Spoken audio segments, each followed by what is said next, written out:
Hello, student of 10th class. Today we start chapter number 14, Economic Concept and Planning.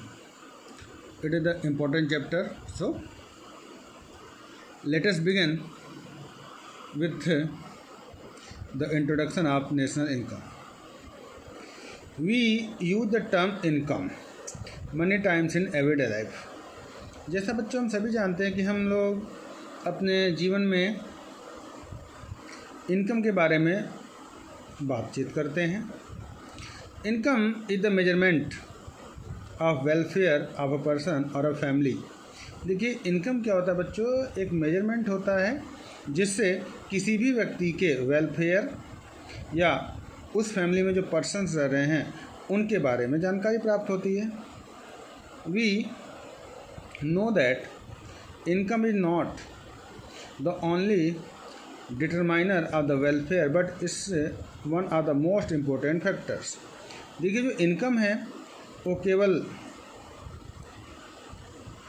आपके welfare को ही determine नहीं करता है, बल्कि वो हमारे जीवन में एक बहुत ही ज़्यादा महत्वपूर्ण फैक्टर है।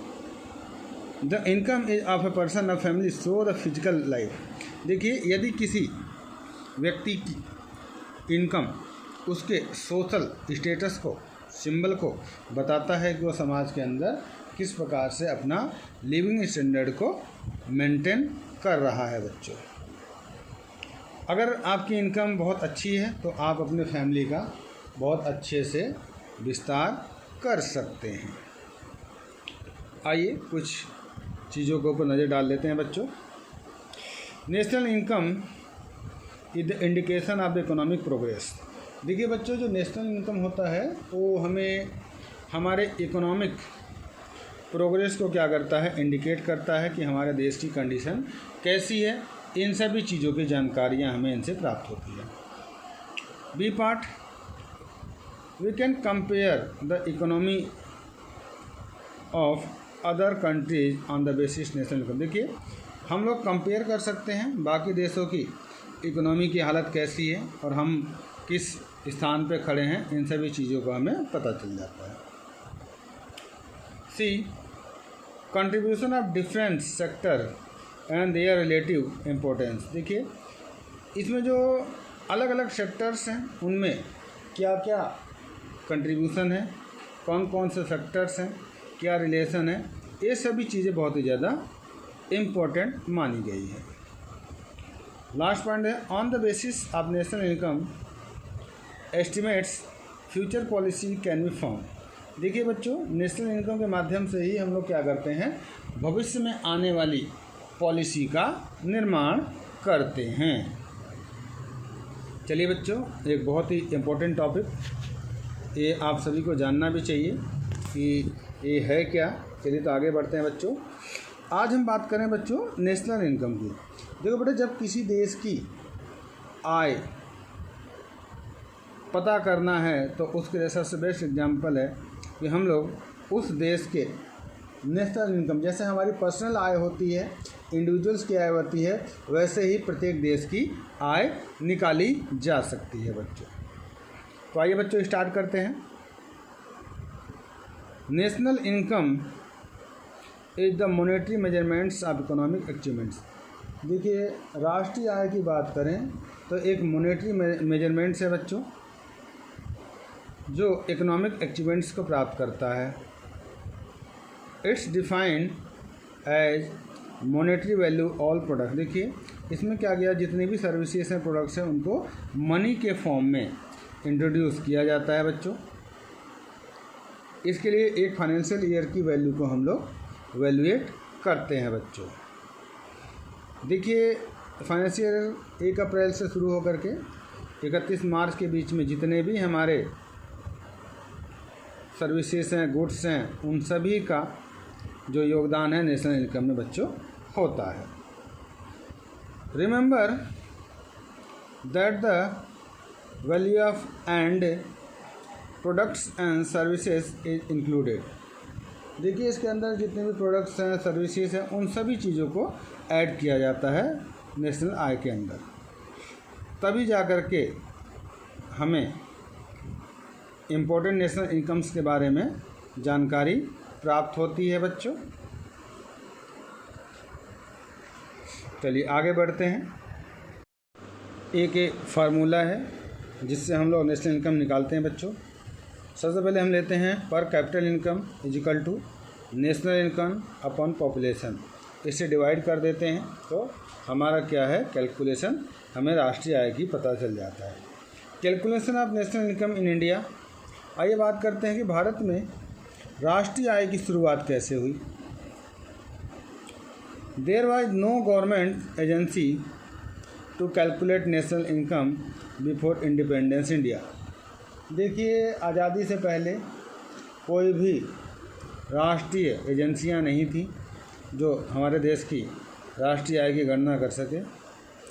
The first national income was the calculate by the दादा भाई नौरोजी। देखिए, सबसे पहले दादा भाई नौरोजी ने 1868 में राष्ट्रीय इनकम को कैलकुलेट किया था। इसके बाद अगर आप देखें Findlay Shirras, doctor V R. Rao, R.C. Desai, इन सभी लोगों ने क्या किया है नेशनल इनकम का एस्टिमेट तैयार किया। All the scholars use the different method. देखिए, जितने भी स्कॉलर्स हैं उन लोगों ने क्या किया है अलग अलग मेथड्स को अपनाया है राष्ट्रीय आय को निकालने के। But they did not have the reliable data and information could be apply statistical methods calculation. लेकिन उन्होंने कोई ऐसा डेटा रिलायबल नहीं अवेलेबल कराया जो कि स्टैटिकल मेथड्स और कैलकुलेशन से परिपूर्ण हो। आज़ादी के बाद नेशनल इनकम्स की कमेटियां गठित की गई बच्चों, चेयरमैनशिप्स दिए गए। पीसी महाबलिस जो थे अगस्त 1949 में, इनकी कमेटी ने एक रिपोर्ट 1951 में प्रस्तुत किया और जो इनकी फाइनल रिपोर्ट थी 1955 में पब्लिश की गई। इनके अनुसार इन्होंने क्या किया था बच्चों, जो राष्ट्रीय आय का कैलकुलेशन था उसको CSO के माध्यम से किया। CSO की full form central statistical organisation होता है बच्चों। और इनका जो नेशनल इनकम था वो 1955 तक का इन्होंने कैलकुलेट किया था। देखिए, आगे बढ़ते हैं बच्चों। ऐसे कौन कौन से सेक्टर्स हैं जो बहुत ही ज़्यादा इम्पोर्टेंट माने गए, उनको लिए देख लेते हैं। Sectors of economy. हम लोग देखिए अलग अलग इकोनॉमिक एक्टिविटीज़ में बच्चों इन्वॉल्व रहते हैं।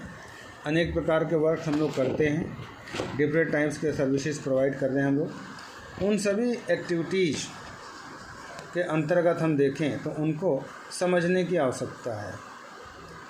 वन में to understand the classify them of different category. इनको अगर समझने के लिए क्या करना है हमको, इनको अलग अलग कैटेगरी में इसको क्लासीफाई करने की आवश्यकता है बच्चों। 3 सेक्टर्स हैं। देखिए, प्राइमरी सेक्टर्स की बात कर लेते हैं बच्चों। इसमें क्या किया जाता है, गुड्स को नेचुरल रिसोर्सेज के द्वारा प्रोड्यूस किया जाता है। ये एक्टिविटी बेस्ड है, इसको हम लोग डायरेक्ट नेचुरल रिसोर्सेज को हम लोग यूज करते हैं। जैसे कॉटन का कल्टीवेशन करना है, सीजनल क्रॉप्स का है। इसके लिए हम लोग नेचुरल फैक्टर्स पे बहुत ज़्यादा डिपेंड करते हैं। लाइक रेनफॉल की बात कर लें, सनलाइट की बात कर लें, क्लाइमेट की बात कर लें। देखिए, हर एक प्लांट के लिए एक प्रॉपर सीजन की आवश्यकता होती है, प्रॉपर टेम्परेचर की आवश्यकता होती है और प्रॉपर रेन की आवश्यकता होती है, जिनको हम लोग नेचुरल तरीके से प्राप्त करते हैं बच्चों। वे हमारे प्राइमरी सेक्टर्स कहलाते हैं। नेक्स्ट जो है बच्चों अपना, इसको हम लोग सेकेंडरी सेक्टर्स कहते हैं बच्चों। In this sector transform into the form through the manufacturing. इसमें हम लोग क्या करते हैं, जो प्राइमरी सेक्टर्स के प्रोडक्ट्स होते हैं उनको ट्रांसफॉर्म करते हैं और ट्रांसफॉर्म करने के बाद क्या होता है, एक नए प्रोडक्ट का निर्माण करते हैं। तो ये हमारा सेकेंडरी सेक्टर्स के रूप में जाना जाता है। इसमें बहुत सारे वर्कशॉप लगाए जाते हैं। जैसे आप देखें, spinning from the cotton, fibre निकालते हैं हम लोग, टेक्सटाइल में वीविंग करते हैं, शुगर की इंडस्ट्री लगाते हैं, गुड़ तैयार करते हैं।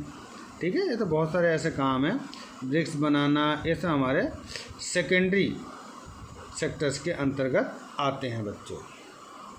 थर्ड आता है बच्चों जिसको हम लोग टर्टियरी सेक्टर्स कहते हैं। ये बहुत ही ज़्यादा इम्पोर्टेंट सेक्टर माना गया है बच्चों। अगर आप इम्पोर्टेंस को ध्यान रखें तो इसमें क्या होता है, जो दोनों सेक्टर्स हैं उनका तो यूज होता ही होता है। इनका मेन काम होता है सर्विस प्रोवाइड करना। ये किसी भी प्रकार का मैन्युफैक्चरिंग नहीं करते हैं, नेचुरल रिसोर्सेज का कोई इनका मतलब नहीं होता है, लेकिन ये लोग क्या करते हैं, आपको अनेक प्रकार की सर्विस प्रोवाइड करते हैं। जैसे ट्रांसपोर्टेशन की आवश्यकता है आपको, ठीक है, तो आपको वो सुविधा का अवेलेबल कराएंगे। बैंकिंग की सुविधा है, टेलीफोन की आवश्यकता है, वे सभी चीज़ें आपको अवेलेबल कराएंगे, जिससे कि आपका जो कार्य है वो बहुत आसानी से और इजी तरीके से अवेलेबल हो सके और आपका कार्य हो सके, जिससे कि आपको किसी भी प्रकार का कोई भी प्रॉब्लम ना हो। अगर शॉर्ट में कहें तो इनका काम है केवल सर्विस प्रोवाइड करना। देखिए बहुत सारे ऐसे लोग हैं जो आपको सर्विस प्रोवाइड करते हैं, ठीक है। जैसे आप देखें सर्विस ऑफ टीचर्स है, डॉक्टर्स है, वाशरमैन है, हेयर ड्रेसर है, मतलब दुनिया भर के जो वर्कर्स हैं, कार्य करते हैं, ये सभी क्या कराते हैं, आपको कोई ना कोई सर्विस प्रोवाइड करते हैं बच्चों।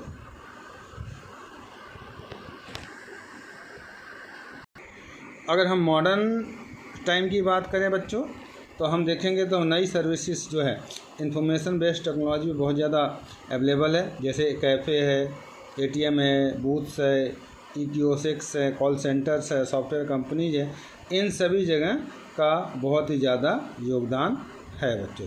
चलिए बच्चों आज के लिए इतना ही, फिर मिलते हैं। Okay, bye bye.